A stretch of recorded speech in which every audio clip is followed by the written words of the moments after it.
The tall crystal towers of Centauri Prime stretched into the purple sky like frozen lightning. Inside the biggest tower, alien beings from across the galaxy sat around a huge round table made of glowing metal. Each being looked different from the others. Some had blue skin and 4 arms. Others looked like walking crystals that clicked when they moved. A few were just floating balls of light that spoke through machines. Ambassador Kelthrin from the Zephyrian Empire stood up. His blue skin sparkled under the bright lights. He had 4 eyes that blinked one at a time. "We have received strange reports from the Outer Rim worlds," he said in a voice that sounded like singing wind. "The primitive species there speak of something they call fear." The other aliens made sounds that might have been laughter. The crystal beings clinked together like broken glass. The floating lights pulsed in what looked like amusement. To them, fear was just a broken part of the brain that smart species had fixed long ago. Far away from the meeting, Captain Jake Miller sat in his chair on the bridge of the human ship USS Defiance. The ship was not very big compared to alien vessels, but it was tough and reliable. Jake was a man in his 40s with gray hair starting to show at his temples. He had kind eyes but a serious face that showed he had seen many hard things. "Captain, we are picking up transmissions from the Galactic Council meeting," said Lisa Thompson, the ship's doctor. She was a tall woman with red hair tied back in a neat bun. Her green eyes looked worried as she read the alien messages on her screen. "What are they saying, Doc?" Jake asked. Lisa frowned as she listened to the translation. "They are talking about us, sir, about humans. They think we are broken because we feel fear." Ryan Clark, the young man who helped steer the ship, turned around in his chair. "Broken?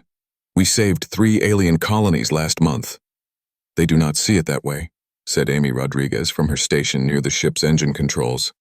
Amy was a small woman with dark hair and quick hands that could fix anything. To them, fear is like a disease that makes us act stupid.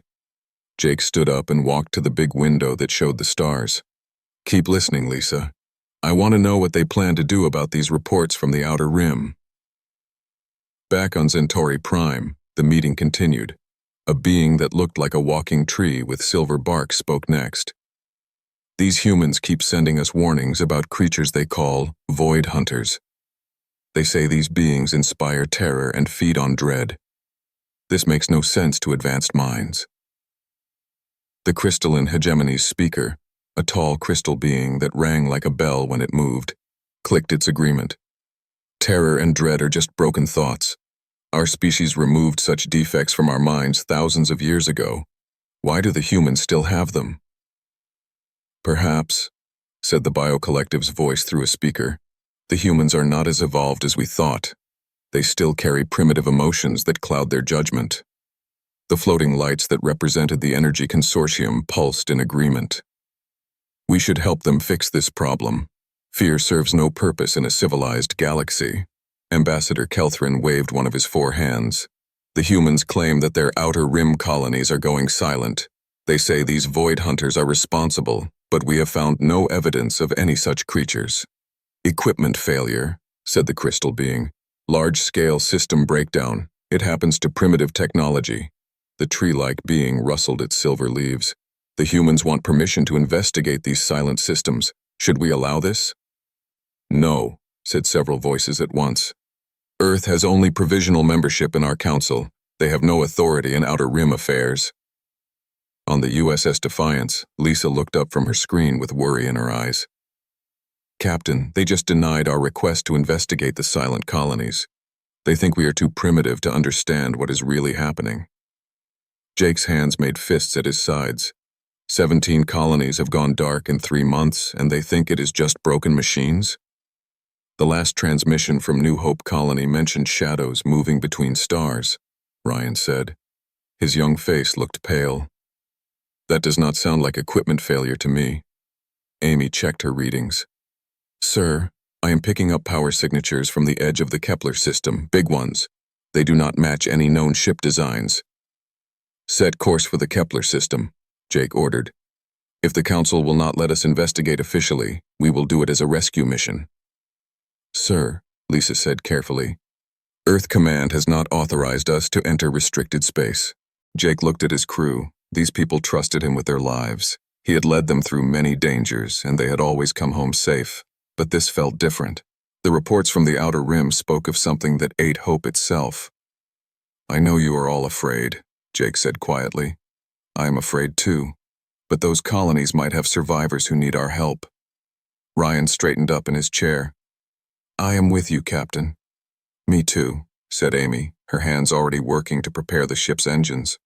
Lisa nodded. "The Council does not understand fear because they got rid of it. But maybe fear is not something to throw away. Maybe it is something that keeps us alive." Back on Centauri Prime, the meeting was ending. The aliens congratulated themselves on their advanced thinking. They filed reports about the humans' emotional defects and made plans to help Earth overcome its primitive nature. None of them noticed the readings on their long-range sensors. Dark shapes were moving through space toward the inner systems. The shapes did not register as ships or known energy forms. They moved like living shadows, hungry for something the advanced aliens no longer possessed.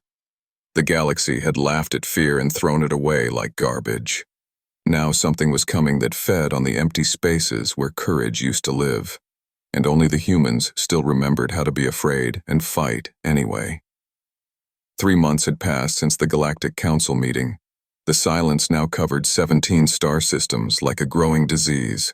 What started as a few quiet colonies had become a huge, empty space in the galaxy's communication network. Dr. Elena Foster worked late in her lab on Research Station Kepler-7. She was a woman in her 30s with brown hair and tired eyes from reading too many reports. The station floated in space between Earth and the Outer Rim, and Elena studied how different alien minds worked. She had been reading the few survivor reports that made it to human space. Most aliens who escaped the silent zones could not explain what had happened to them. They spoke in broken sentences about darkness that moved and creatures that existed between dimensions. "Computer, play survivor report number 47, Elena said to her workstation. The voice of a Zephyrian trader filled the small lab. The alien's usually musical voice sounded flat and empty. "We were loading cargo on Theta Station when the lights started to flicker. Not the electric lights, but the lights inside our minds. I watched my crew stop caring about anything. They kept working, but their eyes became empty, like someone had stolen their souls." Elena stopped the recording and made notes. Every report said the same thing in different ways. The survivors did not describe death or destruction. They described something much worse, the complete removal of hope, joy, and the will to live. She opened another file. This one came from a human freight captain named Bob Carter, who had been in the Artemis system when it went dark. "They did not kill anyone." Bob's voice shook as he spoke. "The cities still worked. The aliens still moved around and did their jobs. But they were like robots made of meat. When I asked a Zephyrian mother about her children, she said she remembered having them but could not remember why that had ever mattered to her." Elena felt cold fear run down her back. She had studied many alien minds, but this was beyond anything she had seen. These creatures did not just kill bodies. They ate the part of the mind that made life worth living. On the human colony of New Montana at the edge of known space, Commander Rachel White stood in the colony's command center. Rachel was a tough woman with short black hair and scars on her hands from years of building settlements on dangerous worlds. "Report," she said to her communications officer. "Ma'am, we lost contact with 3 more mining stations this week," said the young man at the radio. "The automated systems are still working, but no one answers when we call." Rachel studied the star map on the big screen. Red dots marked the places that had gone silent. The pattern was getting closer to the main colony worlds every day. "What about the defense systems we installed last month?" she asked her chief engineer. "The morale boosters are online," the engineer replied. He was a big man named Frank Davis, who could build anything with his hands. But the alien engineers still think we are crazy for building machines that make people feel brave. Rachel almost smiled.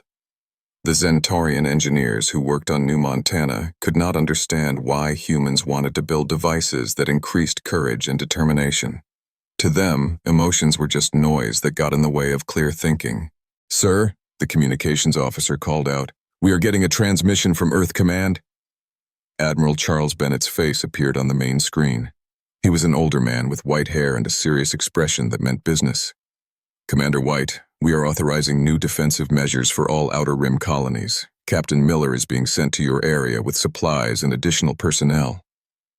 "What kind of supplies, Admiral?" Rachel asked. "Weapons and equipment designed around human psychological principles," the Admiral said. "Dr. Foster's research suggests that our emotional responses might be the key to fighting these things." Rachel felt a mix of fear and excitement. Fear because something was coming that even Earth Command was worried about.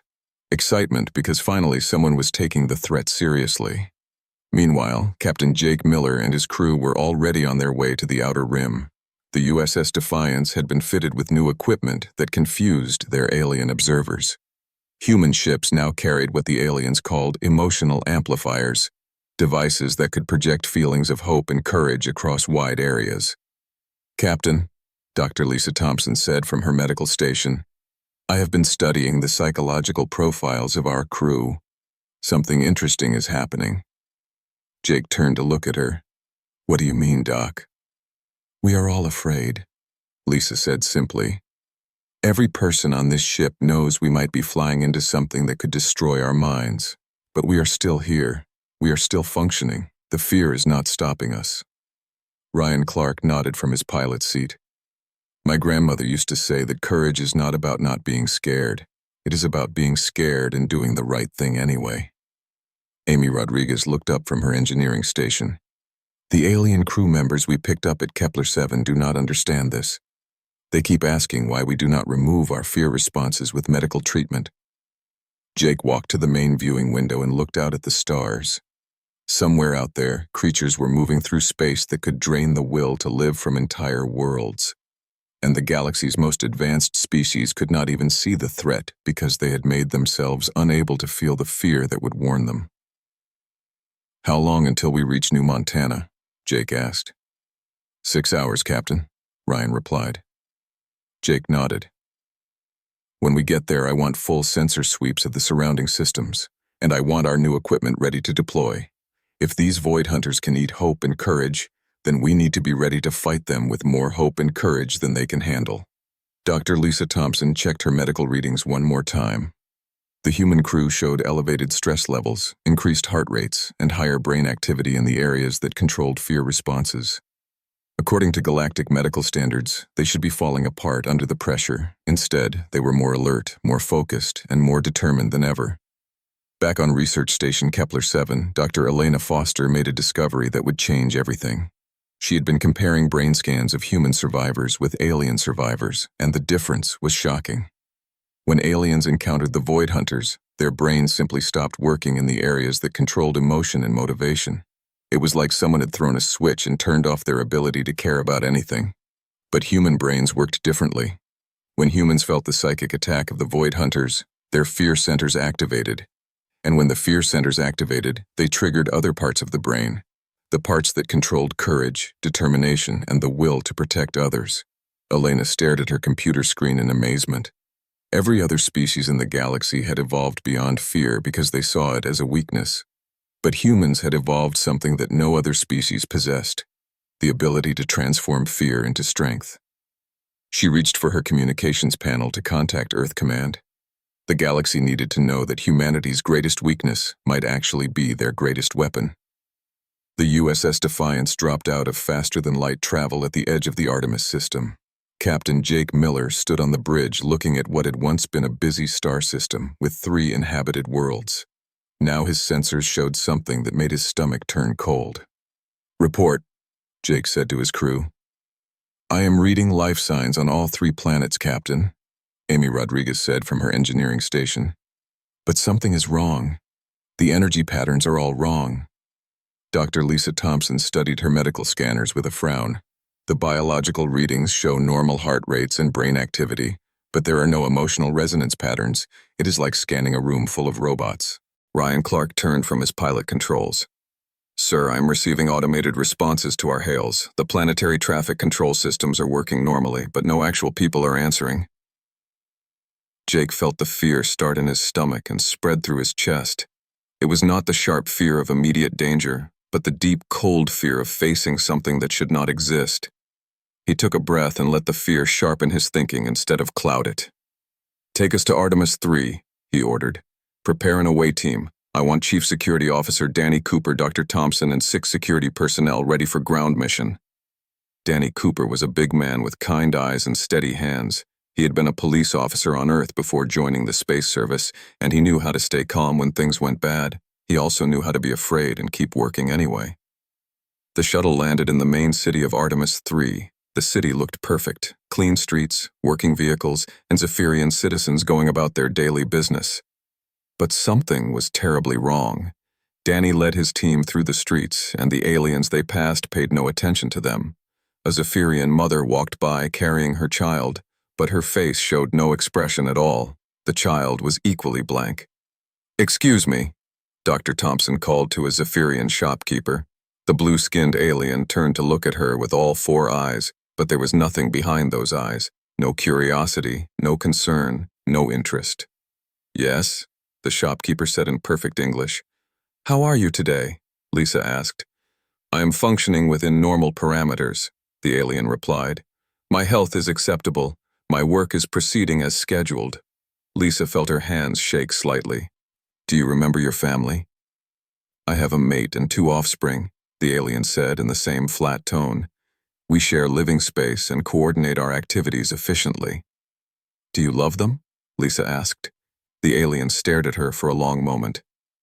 "I understand that I once experienced emotional attachment to those individuals.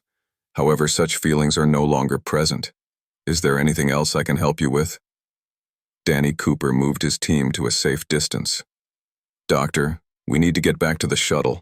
This whole city gives me the creeps." As the sun set on Artemis 3, Danny's team set up a camp in an abandoned park. The Zephyrian citizens continued their activities with mechanical precision, but none of them seemed to care that aliens from another world were camping in their city. "It is like they are still alive, but not really living," said Private Kevin Brooks. Kevin was young and scared, but he was also brave in the way that only scared people could be. He checked his weapons and kept watch while the others tried to rest. Dr. Thompson ran medical scans on some of the local Zephyrians with their emotionless permission. "Their brains are physically undamaged," she reported to Danny. "All the areas that control memory and intelligence are working normally, but the emotional centers have been completely drained." "Drained of what?" Danny asked. "Everything," Lisa said quietly. "Love, hope, fear, anger, curiosity, joy. It is all gone. They remember having these feelings, but they cannot access them anymore." That night, the Void Hunter came. Kevin Brooks was on guard duty when the temperature dropped 20 degrees in 10 seconds. The stars overhead seemed to dim, and shadows began moving in ways that shadows should not move. Kevin felt something touch his mind, something cold and hungry that wanted to eat his thoughts. "Contact!" Kevin shouted into his radio. "Something is coming!" The Void Hunter materialized in the center of the park. It was not really visible in any normal way. It was more like a hole in reality shaped like a giant spider made of living darkness. Where it moved, the air itself seemed to lose hope. Danny Cooper and his team ran from their shelters with weapons ready. But their weapons felt small and useless against something that existed partially outside normal space and time. The creature turned its attention to Kevin, and the young soldier felt his mind being invaded. The Void Hunter's psychic attack hit him like a frozen wave. Kevin felt overwhelming dread, crushing certainty that nothing mattered, and the complete dissolution of hope itself. But Kevin Brooks had grown up poor in Detroit. He had been afraid many times in his life. He had felt hopeless and scared and small, but he had also learned that feeling afraid did not mean giving up. Kevin's mind registered the terror. It processed the hopelessness. It acknowledged the attack on everything he cared about. And then his training kicked in. He raised his rifle and fired, not because he was not afraid, but because he chose to fight even though he was terrified. The energy blast hit the Void Hunter, and the creature recoiled in shock. For the first time in its existence across multiple galaxies, it had encountered a mind that could feel its full psychic assault and still maintain the will to resist. The creature's confusion created an opening. "Fall back to the shuttle!" Danny shouted, and his team ran while the Void Hunter tried to understand what had just happened. As their shuttle lifted off from Artemis 3, Dr. Thompson analyzed the scanner readings from their encounter. "Did you see what happened when Kevin fought back?" she asked Danny. "Yeah," Danny said, still breathing hard from their escape. "The thing did not expect him to be able to act while he was afraid." "More than that," Lisa said, studying her readings. "When Kevin chose to fight despite his fear, it confused the creature so much that it lost its psychic hold on the area around us. For a moment, I detected emotional resonance returning to some of the nearby Zephyrians." Back on the USS Defiance, Captain Miller listened to the away team's report with growing understanding. "So these creatures feed on emotions, but they do not know what to do with fear that turns into courage?" "That is exactly right, Captain," Dr. Thompson said. "Every other species in the galaxy got rid of fear because they thought it was useless. But fear is not useless. It is the raw material that courage is made from." Jake Miller stood up and walked to his command chair. "Set course for Earth," he ordered. "We need to talk to Admiral Bennett immediately." "Captain," Amy Rodriguez called from her station, "I am picking up subspace transmissions from the Void Hunter area. It looks like the creatures are communicating with each other." "What are they saying?" Amy's face went pale as she translated the alien signals. "They are talking about humans, about how we can look directly into their psychic attacks and laugh. They are changing their strategy, sir. They are coming for our colonies next." Jake Miller felt fear run through his body like electricity, but he also felt something else: determination. The galaxy had laughed at human fear and called it weakness. Now the Void Hunters had made the same mistake.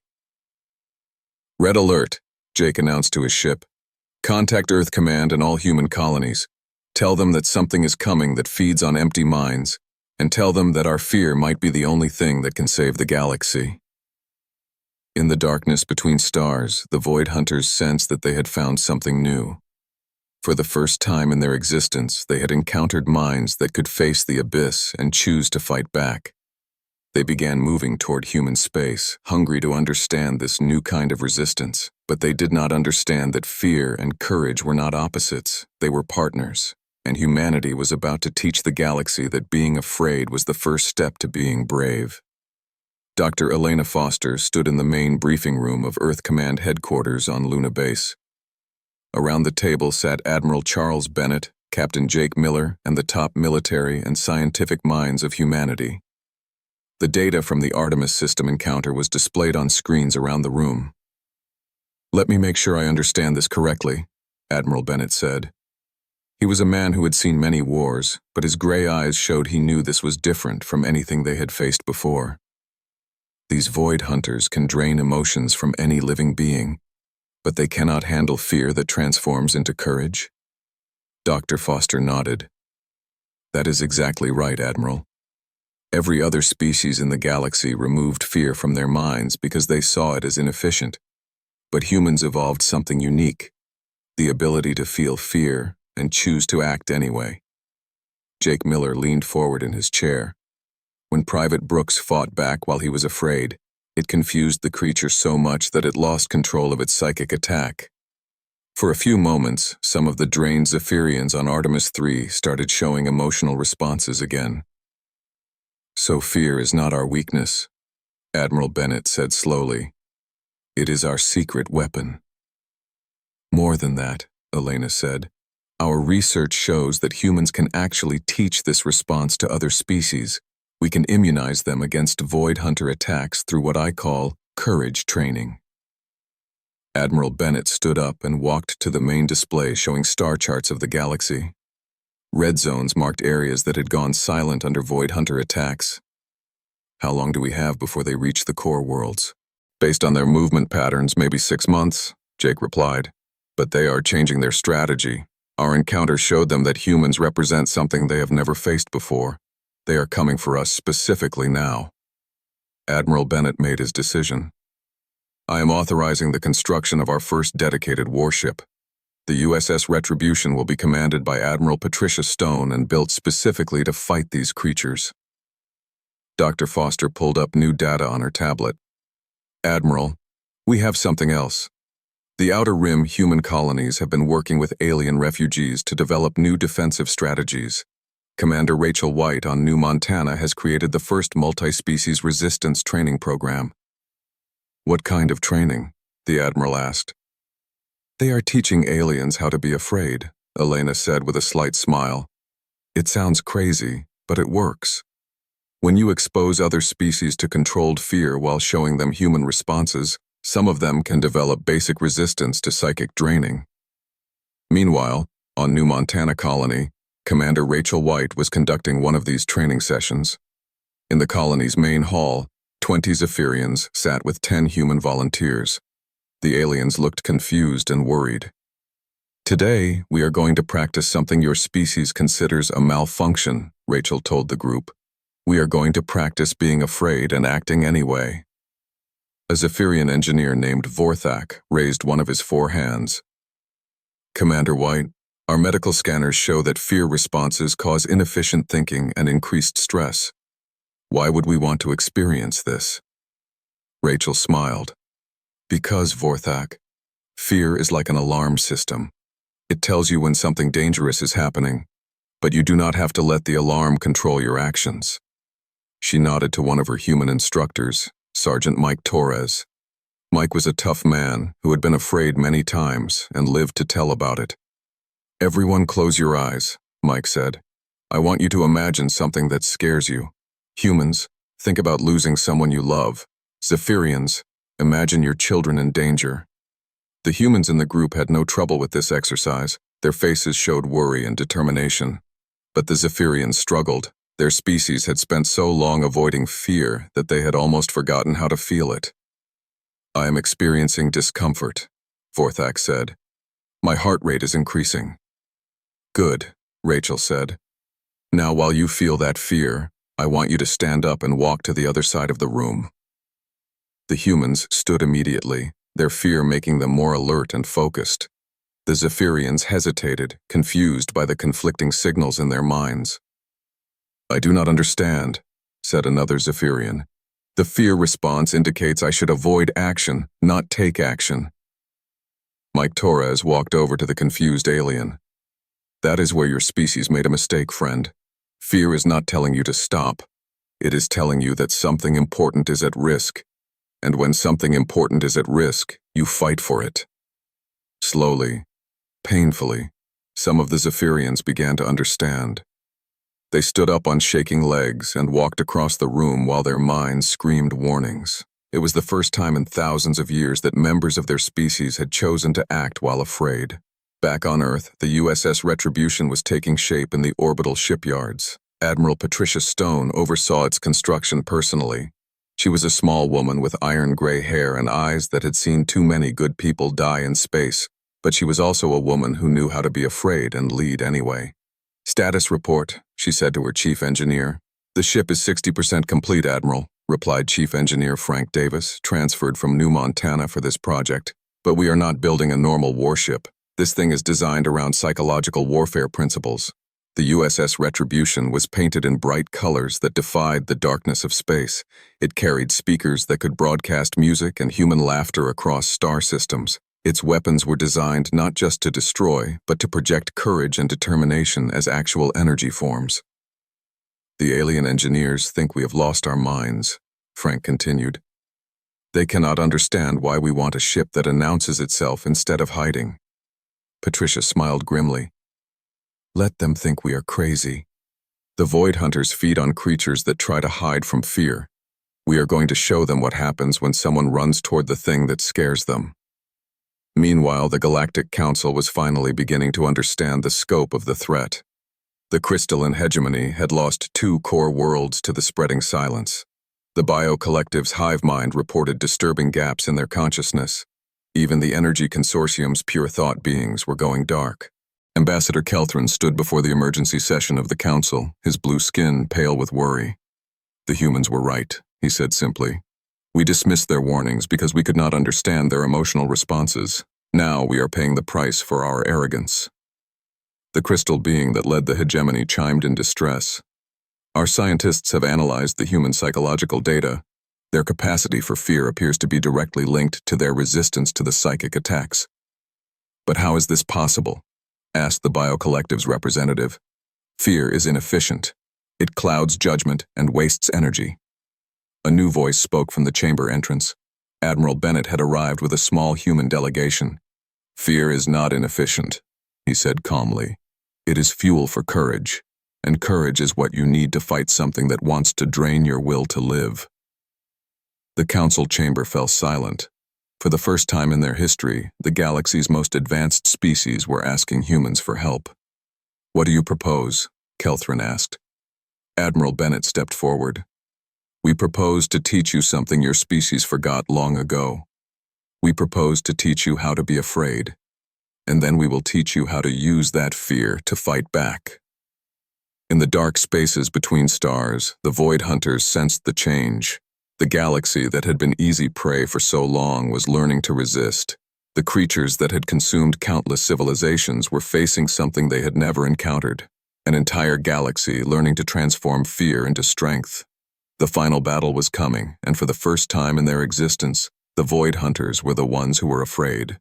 The USS Retribution emerged from faster-than-light travel at the edge of the Omega Nebula like a bright star challenging the darkness. Admiral Patricia Stone stood on the bridge of the largest warship humanity had ever built. Around her, the crew included not just humans but aliens from dozens of species who had learned to embrace fear as a tool for survival. Admiral, reported Lieutenant Commander Alex Turner from the flight control station, all fighter squadrons are ready for launch. The pilots include humans, reformed Zephyrians, and even some biocollective drones who have learned individual fear responses. Patricia nodded. Alex was a young pilot with steady hands and a brave heart. He had volunteered to lead the first fighter attack into the heart of Void Hunter space, knowing he might not come back. What is our status with the alien fleet? Patricia asked. 37 ships from 12 different species, replied her communications officer. All crews have completed the fear training program. They are scared, Admiral, but they are here. Patricia smiled. 6 months ago, those words would have been considered an insult. Now they were the highest praise a warrior could receive. Captain Jake Miller's voice came over the communications system from the USS Defiance. Admiral, my reconnaissance team has located the main Void Hunter construct. It is massive, bigger than a small moon. The creatures appear to be gathering all their forces for a final assault on the core worlds. Understood, Captain, Patricia replied. Begin the attack. The battle began with Alex Turner's fighter squadron diving into the swirling darkness of the Omega Nebula. His mixed-species team of pilots flew not fearlessly, but fearfully. And that fear sharpened their reflexes and heightened their awareness. This is Falcon Leader, Alex's voice crackled over the radio. I am seeing Void Hunters everywhere. They are big, ugly, and scary as hell. Beginning attack run. His fighters engaged the Void Hunter patrol vessels, which looked like living shadows stretched into ship-like shapes. When the creatures tried their psychic attacks, something amazing happened. Falcon 2 to Falcon Leader, came the voice of Vorthak, the Zephyrian pilot. I am experiencing terror, but I am also experiencing determination. This is a very strange feeling. You are doing great, Vorthak, Alex replied as he fired his weapons at a Void Hunter construct. Stay scared and keep fighting. The main battle erupted as the USS Retribution led the Allied fleet against the largest Void Hunter formation ever assembled. The creatures deployed their most powerful entities, beings that could drain hope from entire solar systems with a thought. But they discovered that the galaxy had changed. The human crews did not just resist the psychic assault, they transformed it. Fear became fuel for determination, terror became the foundation for heroism, and despair became raw material for defiance. All ships, Patricia announced over the fleet communications. Remember what we learned. Feel the fear. Let it make you stronger. Use it to protect what you love. On the bridge of a crystalline hegemony cruiser, Captain Zell 9 experienced something his species had not felt in 10,000 years. As the Void Hunters tried to drain his emotional centers, he felt genuine terror for the first time since childhood. But instead of shutting down, his crystal body began to resonate with new energy. This is Crystal Heart to Fleet Command, Zell 9 transmitted. I am afraid, and it is wonderful. Beginning full assault on enemy position. The bio-collective drones who had learned individual personalities found that fear made them stronger as separate beings.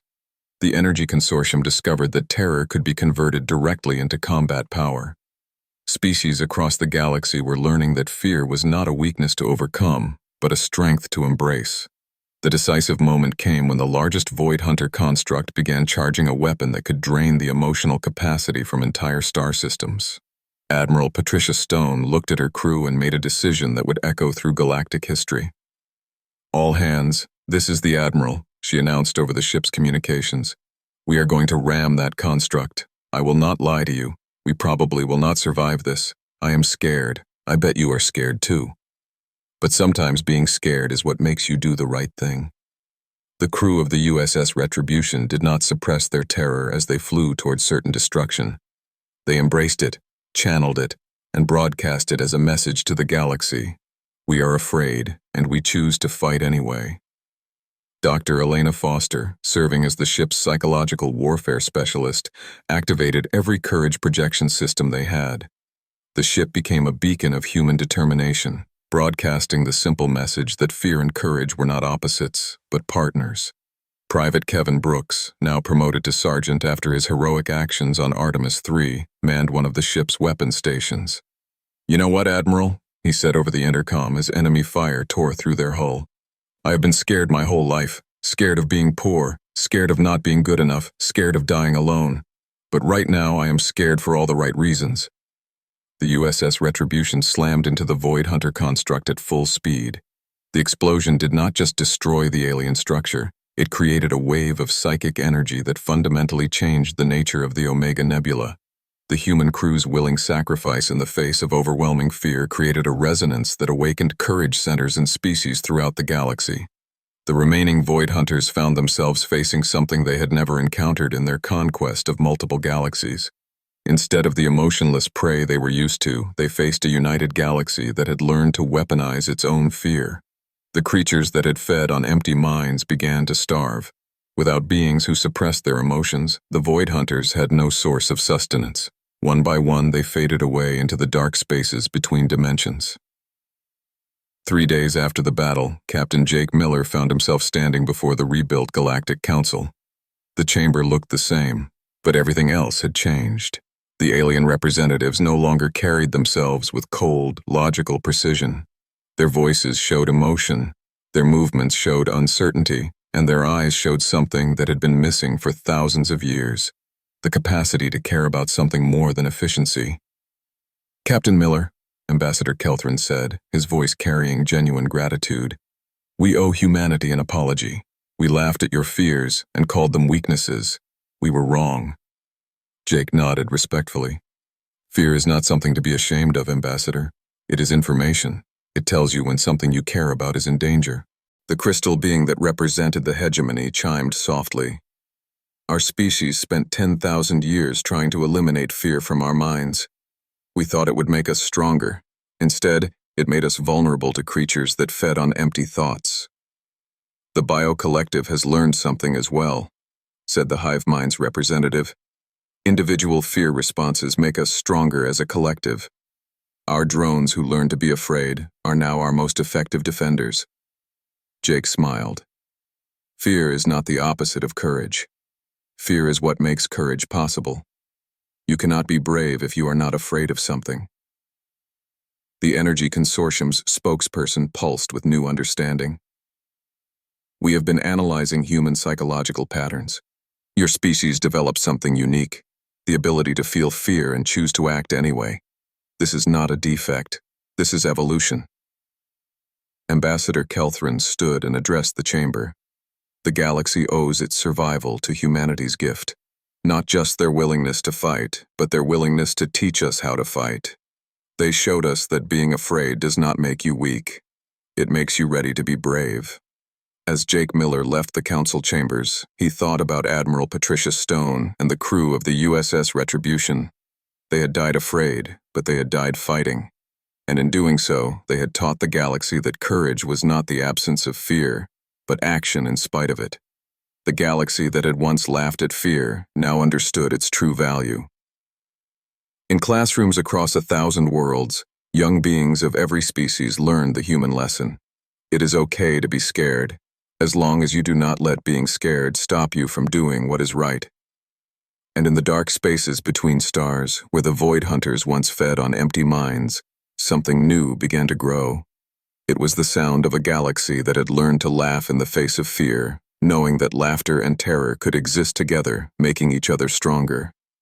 The universe was a dangerous place, full of things that could hurt you or take away everything you loved. But it was also full of beings who were learning that being afraid was the first step to being brave. And sometimes, that was enough.